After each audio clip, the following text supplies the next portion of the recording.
Good evening students. நாம் இப்போ எய்ட்ஸை பற்றி இம்யூனோ டிஃபிஷியன்சி டிசீஸை பற்றி படிச்சுட்டு இருக்கிறோம்.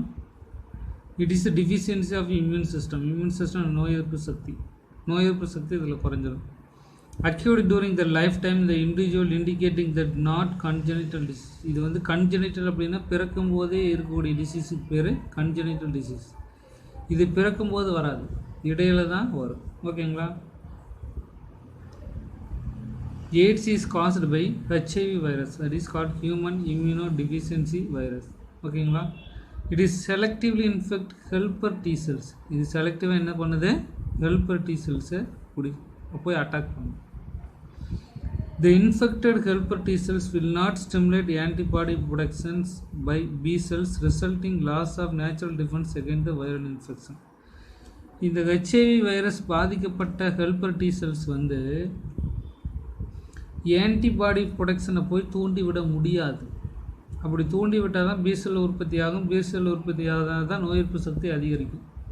இது வந்து பிசெல் உற்பத்தியை தூண்டி விடாததுனால நம்மளுடைய நோய் எதிர்ப்பு சக்தி குறைஞ்சி போயிடும். அதனால் வைரஸுக்கு எதிரான நோய் எதிர்ப்பு சக்தி குறைஞ்சி போயிடும். On the basis of genetic characters difference the viral antigens, HIV classified into type 1 and type 2, HIV1 HIV2. இதனோட ஜெனட்டிக் கேரக்டர்ஸு வந்து வைரல் ஆன்டிஜென்ஸோட டிஃப்ரெண்ட்டாக மாற்றி கொடுத்துரும். ஹெச்ஐவியில் 2 டைப் இருக்குது, ஒன்று HIV1 இன்னொன்று HIV2. ஓகேங்களா? நெக்ஸ்ட்டு ஸ்ட்ரக்சர் ஆஃப் ஹெச்ஐவி பார்க்கலாம். இதுதாங்க ஹெச்ஐவியோட ஸ்ட்ரக்சரு. ஹெச்ஐவி வைரஸ் வந்து ரவுண்ட் ஷேப்பில் இருக்கும். ஓகேங்களா? ரவுண்ட் ஷேப்பில் இருக்கும். வெளியில் ஒரு ப்ரோட்டீனால் ஒரு கவரேஜ் இருக்கும். சரிங்களா? ப்ரோட்டீனில் ஒரு கவரேஜ் இருக்கும். இது வந்து ஒரு மொசைக் ஸ்ட்ரக்சர் அப்படின்னு சொல்லுவாங்க. ஓகேங்களா? இது வந்து ஒரு மொசைக் ஸ்ட்ரக்சர்னு சொல்லுவாங்க. அவுட்டரில் ஒரு லிப்பிட் லேயர் இருக்கும். இதில் வந்து அதாவது இது கிளைக்கோ ப்ரோட்டீனால் ஆனது. எதனால் ஆனதுன்னா கிளைக்கோ ப்ரோட்டீனால் ஆனது. மேலே இருக்கக்கூடிய ரவுண்ட் ஷேப்பில் வந்து 120 கிளைக்கோ ப்ரோட்டீன் இருக்கும் அவுட்டர் சர்ஃபேஸில். இன்னர் சர்ஃபேஸில் கிளைக்கோ ப்ரோட்டீன் 41 இருக்கும். 41 கிளைக்கோ அமினோ ப்ரோட்டீன் சேர்ந்து இது ஃபார்மேஷன் பண்ணுது.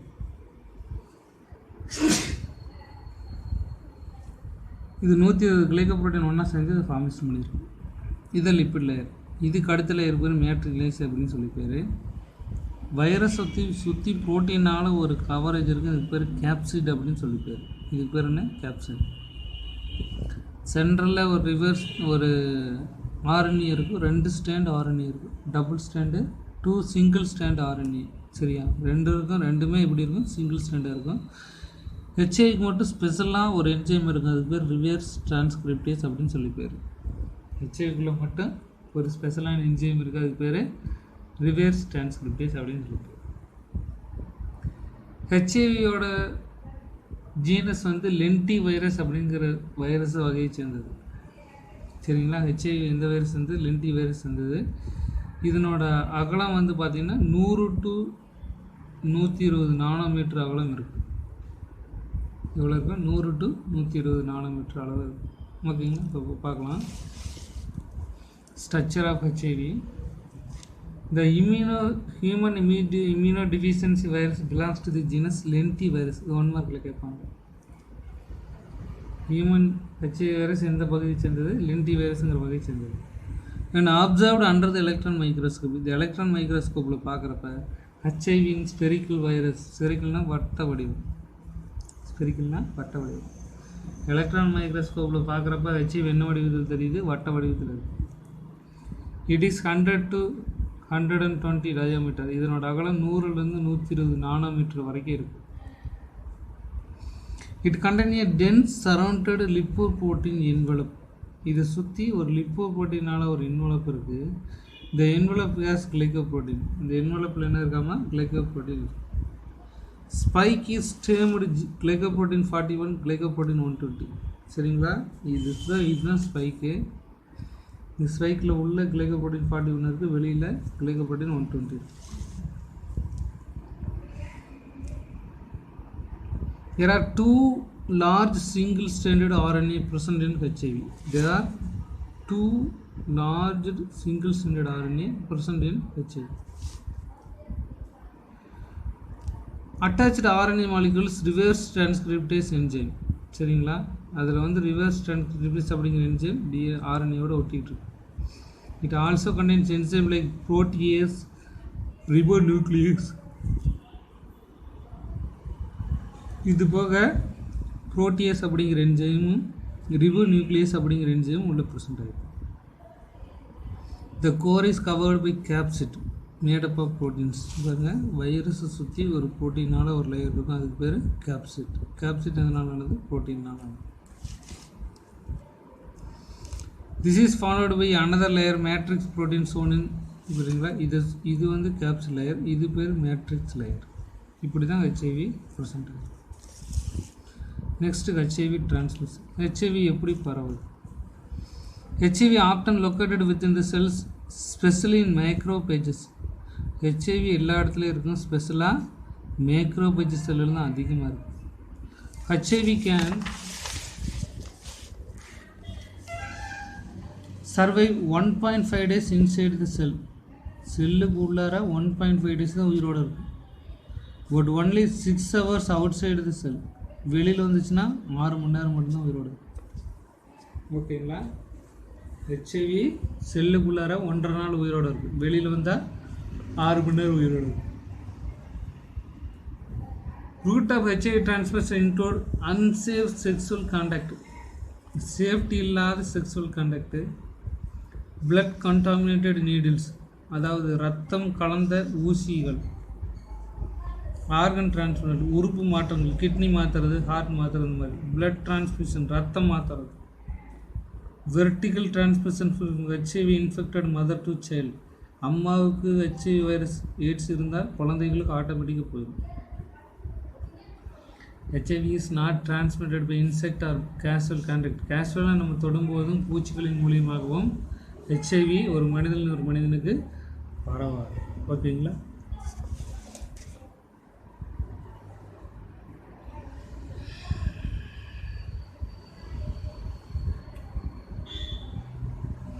இப்போ ஹெச்ஐவி எப்படி பரவுதுன்னு சொல்லி பார்க்கலாம். நான் சுருக்கமாக சொல்கிறேன், இதை அப்படியே ஞாபகம் வச்சுக்கோங்க. ஞாபகம் வச்சுக்கிட்டு இதை படிச்சிங்கன்னா உங்களுக்கு நல்லா புரியும். ஓகேங்களா, ஹெச்ஐவி உடம்புக்குள்ளே வந்தோடனே மேக்ரோபேஜஸ்குள்ளார போகும். சரிங்களா, மேக்ரோபேஜஸ்குள்ளார போகும்.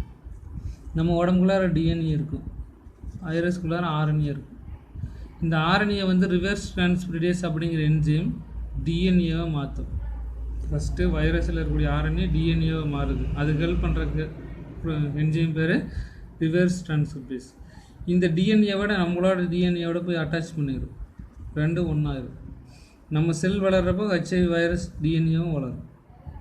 ஒரு ஸ்டேஜில் இந்த செல்லையெல்லாம் உடச்சிக்கிட்டு ஹெச்ஐவி நிறைய குட்டிகளோட வெளியில் வரும். இப்படி தான் ஒவ்வொரு செல்லையும் அழிச்சிக்கிட்டே இருக்கும். சரிங்களா, இதுதான் HIV transmission. After getting in to the body in the person, ஒரு பர்சனுக்குள்ளே ஹெச்ஐவி உள்ளே வந்துருச்சுன்னா the virus enters in to macrophages. நேராக எங்கே போய் தாக்குது? மேக்ரோபேஜஸ் செல்லுக்குள்ளே போகுது. where the RNA genome of the virus replicates from the viral DNA with the help of enzyme reverse transcriptase. வைரஸுக்குள்ளே இருக்கிற RNA டிஎன்ஏவாக மாற்றப்படுகிறது. எப்படி? அதுக்கு தான் ரிவர்ஸ் டிரான்ஸ்கிரிப்டேஸ் அப்படிங்கிற என்ஜைம் இருக்குது. த வைரல் டிஎன்ஏ கெட்ஸ் இன்கார்பரேட்டட் அப்படின்னு இணைந்து கொள்ளுதல். இந்த வைரலோட டிஎன்ஏ நம்மளோட டிஎன்ஏட போய் ஜாயிண்ட் ஆகிடும். into the DNA of the host cell directs the infected cells to produce viral particles. இந்த வைரஸில் உற்பத்தியான டிஎன்ஏ நம்ம செல்லில் இருக்கிற டிஎன்ஏயோட போய் அட்டாச் பண்ணிவிட்டு நம்ம செல்லை கண்ட்ரோல் பண்ணும். என்னன்னு சொல்லும்? வைரஸ் குட்டிகளை வளர்க்க சொல்லி உள்ள நிறைய குட்டிகள் உருவாகிறதுக்கு கட்டளை. இந்த macrophages continue to produce virus and its way acts like HIV factory. இந்த மாதிரி மேக்ரோபேஜ் செல்லில் போய் அதை போய் டாமினேட் பண்ணி ஹெச்ஐவி நிறைய குட்டிகளை உள்ளே உற்பத்தி செய்கிறதுக்கு கம்பல் பண்ணும். கம்பல் பண்ணுறதுனால நிறைய குட்டிகள் உற்பத்தி ஆகும். அதனால் வந்து மேக்ரோபேஜஸ் ஒரு ஹெச்ஐவி ஃபேக்ட்ரியாக ஃபங்க்ஷன் பண்ணுது. ஃபேக்ட்ரின்னு என்ன உற்பத்தி ஆகிறது. இந்த மேக்ரோபேஜஸ்குள்ளார நிறைய ஹெச்ஐவி உற்பத்தி ஆட்டோமேட்டிக்காக ஆகிட்டே இருக்கும். சிமுலன்ஸ்லி அதே மாதிரியே HIV enters into the helpers T lymphocytes. இது பக்கத்தில் இருக்கக்கூடிய டி லிம்போசைட்ஸையும் போய் அட்டாக் பண்ணும். Replicates and buds progeny virus. ப்ரோஜெனின்னு என்ன? குழந்தைங்க. இந்த லிம்போசைட்ஸை போய் அட்டாக் பண்ணி வைரஸ் குட்டிகளை நிறையா போட வச்சிடும். இந்த progeny virus released and blood attack and other helper T lymphocytes. இந்த மாதிரி ஒரு டி லிம்போசைட்ஸ்லேருந்து வெளியில் வரக்கூடிய ஹெச்ஐவி பக்கத்தில் இருக்கிற டி லிம்போசைட்ஸ் போய் அட்டாக் பண்ணுது. This is repeated. இது தொடர்ந்து நடந்துக்கிட்டே இருக்கு. Leading to progressive decrease in number of T helper lymphocytes in the body and infected person. இது தொடர்ந்து நடந்துக்கிட்டே இருக்கிறதுனால டி லிம்போசைட்ஸோட எண்ணிக்கை படிப்படியாக குறைஞ்சிக்கிட்டே வரும். During this period the person suffers from bouts of fever. காய்ச்சல் ரொம்ப அதிகமாக இருக்கும். டயரியா, வயிற்றுப்போக்கு இருந்துக்கிட்டே இருக்கும். வெயிட் லாஸ், உடம்பு இழைச்சி போயிடும். Due to decrease number of helper T cells the person start suffering from infections, become immune deficient, unable to protect against the any infection. இந்த டி லிம்போசைட்ஸ் குறைஞ்சிக்கிட்டே வர்றதுனால நம்முடைய நோய் எதிர்ப்பு சக்தி ரொம்ப குறைஞ்சி போயிடுது. ஒரு சின்ன நோய் வந்தால் கூட அதை தாக்கி அழிக்கக்கூடிய திறன் நமக்குள்ளார இல்லாமல் போயிடுது.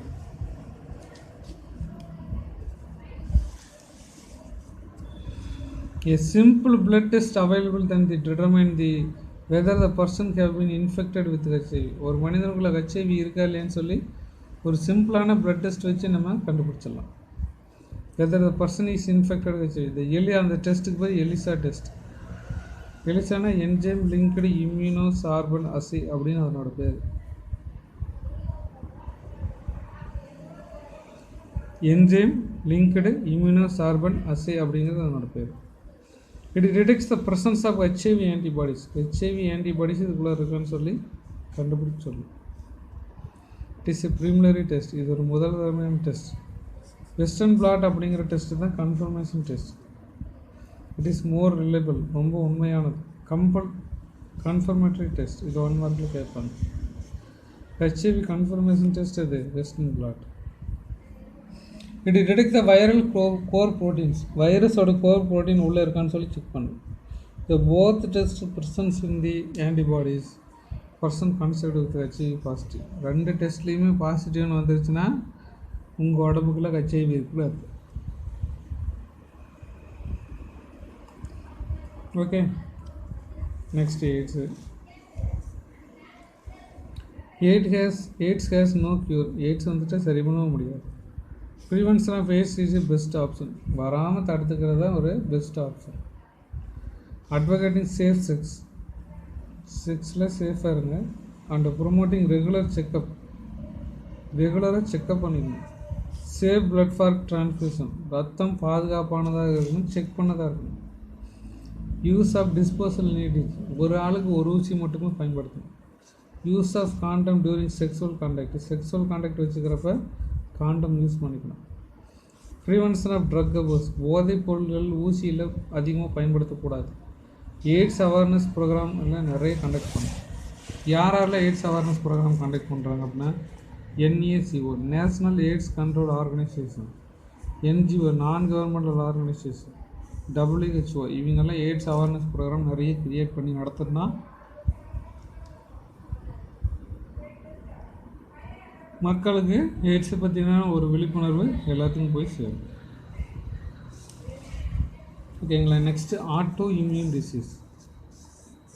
ஆட்டோன்னு என்ன? தானே. இம்யூன் என்ன? நோய் எதிர்ப்பு சக்தி. டிசீஸ்னால் நோய். நம்முடைய நோய் எதிர்ப்பு சக்தி நம்மளையே தாக்குனா அதுக்கு பேர் ஆட்டோ இம்யூன் டிசீஸ். சரியா? நம்ம பாடியில் இருக்கக்கூடிய நோய் எதிர்ப்பு சக்தி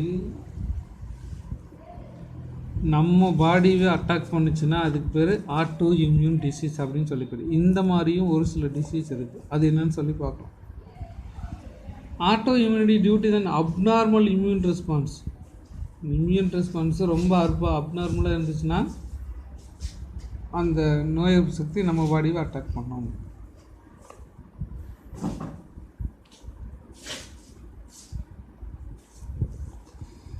which the immune system fails to properly distinguish between self and non self and attack its own body. அந்த நோய் எதிர்ப்பு சக்திக்கு நம்ம பாடியில் இருக்கிற பொருள் எது, நம்ம பாடி வெளியிலிருந்து வந்த பொருள் எதுன்னு சொல்லி கண்டுபிடிக்க முடியாத கன்ஃபியூஷன் ஆயிடும். செல்ஃப்னா என்ன, நம்ம பொருள், பாடியோட பொருள். ஆன் செல்ஃப்னா நம்ம பாடியிலேருந்து வெளியில் வந்த பொருள். இது ரெண்டையும் கண்டுபிடிக்க முடியாமல் போயிடும். அது என்ன நினச்சிக்கும், நம்ம பாடியில் இருக்கிற செல்லை வெளியிலேருந்து வந்த செல்லை நினச்சிட்டு நம்மளை அழிக்க ஆரம்பிச்சு. Our body produce antibodies, that is called auto antibodies, and cytotoxic T cells can destroy our own tissues. இந்த சைட்டோடாக்சிக் T cells எல்லாம் நம்முடைய ஓன் டிஷ்யூக்களையே கொல்லும் தன்மை கொண்டது. எதுனா கேன்சர் செல்ஸ் எல்லாம் இப்படி தான் அழிக்கும்.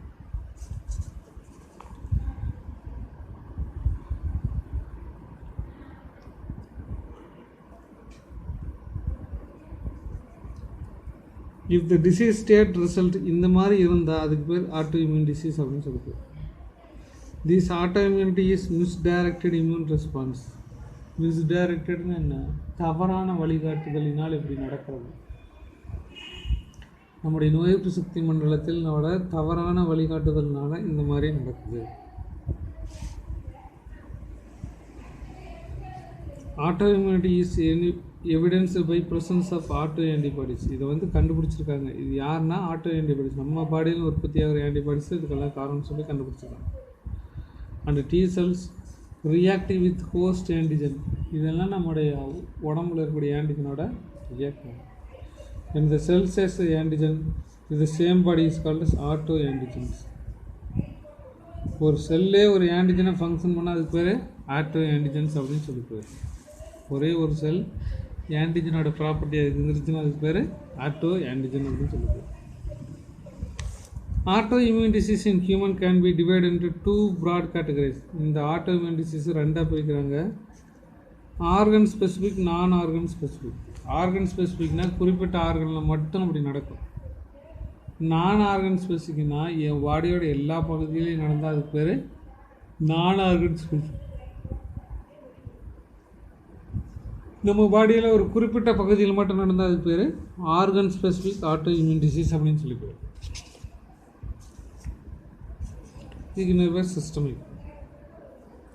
The organ specific disease autoimmune disease process directed mostly against one organs only. ஏதாவது ஒரு ஆர்கனில் மட்டும் இந்த மாதிரி நடந்துச்சுன்னா அதுக்கு பேர் ஆர்கன் இம்யூன் டிசீஸ் அப்படின்னு சொல்லி. The antibodies of the blacks the functions performed by the organs and examples include Hashimoto thyroiditis அப்படின்னு ஒரு டிசீஸ் இருக்குது. இதுக்கு எடுத்துக்காட்டு இது கிரேவ் டிசீஸ், தைராய்டு ஆர்கனில் மட்டும் இருக்கும். அடிசன் டிசீஸ் அட்ரினல் கிளாண்டில் மட்டும் இருக்கும், வேறு பகுதிக்கு போகாது. இதுக்கு பேர் தான் additional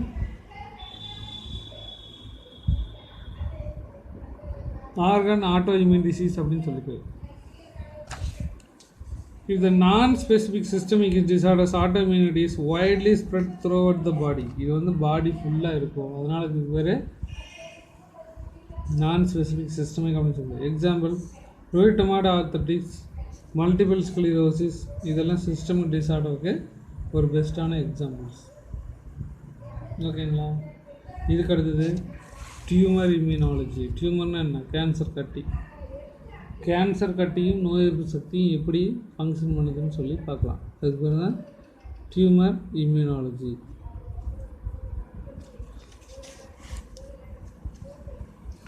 Tumor or neoplasm is a group of cells can growth gone unchecked.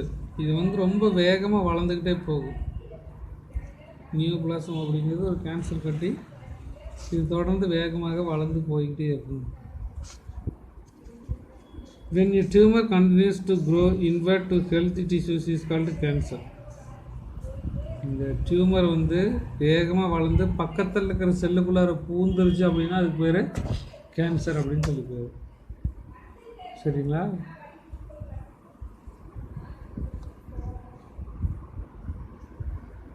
டியூமர்னா என்ன, ஒரு கேன்சர் கட்டி வளர்ந்துக்கிட்டே இருந்து பக்கத்தில் இருக்கிற செல்லுக்குள்ளார பூந்து டிஸ்டர்ப் பண்ண ஆரம்பிச்சுன்னா அதுக்கு பேர் கேன்சர் அப்படின்னு சொல்லி பேர்.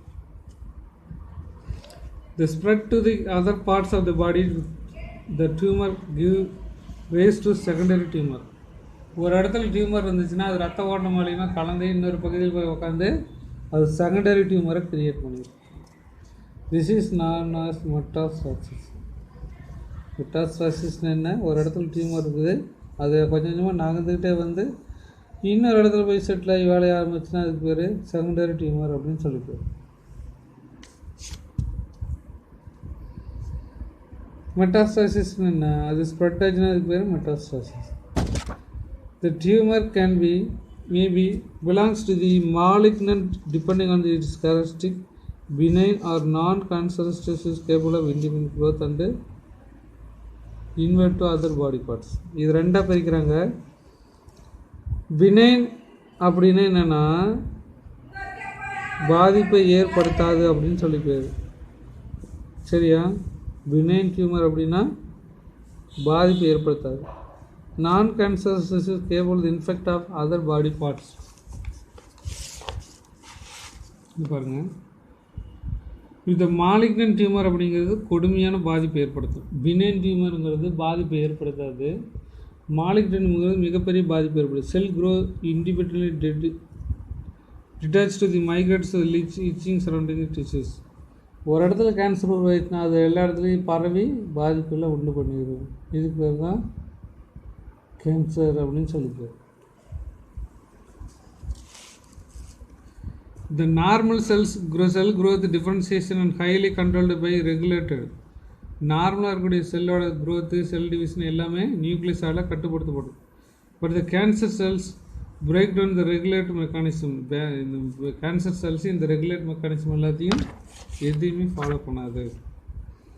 The normal cells show a property is called contact inhibition. நார்மலாக இருக்கிற செல்லுக்கு ஒரு கேரக்டர் இருக்குது, அதுக்கு பேர் காண்டாக்ட் இன்ஹிபிஷன் அப்படின்னு சொல்லி பேர். இந்த கேன்சர் செல்லுக்கு இந்த காண்டாக்ட் இன்ஹிபிஷன் இருக்காது. It's increase with uncontrolled growth. இந்த காண்டாக்ட் இன்ஹிபிஷன் ஒரு செல்லு அன்கண்ட்ரோல்டு க்ரோத் ஆகிறது தடுத்து நிறுத்திடுது.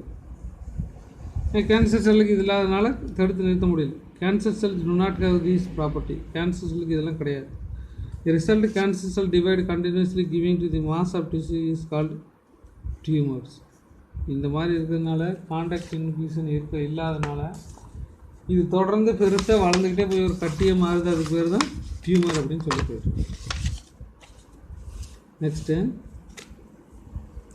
when the cell undergoes the malignant transformation it occurs the new surface antigen may also become the normal antigen.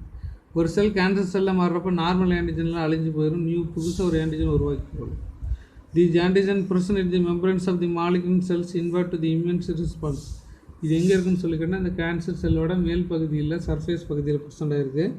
Both humoral cellular response observe the migratory cancer cells can avoid the immune detection by the not foreign bodies but also non function body these makes to the different part of the treat.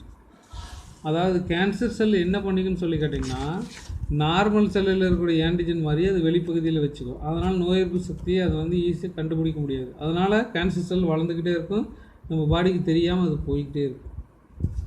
The concept of immunological surveillance postulates the primary function of the immune system is called seek and destroy.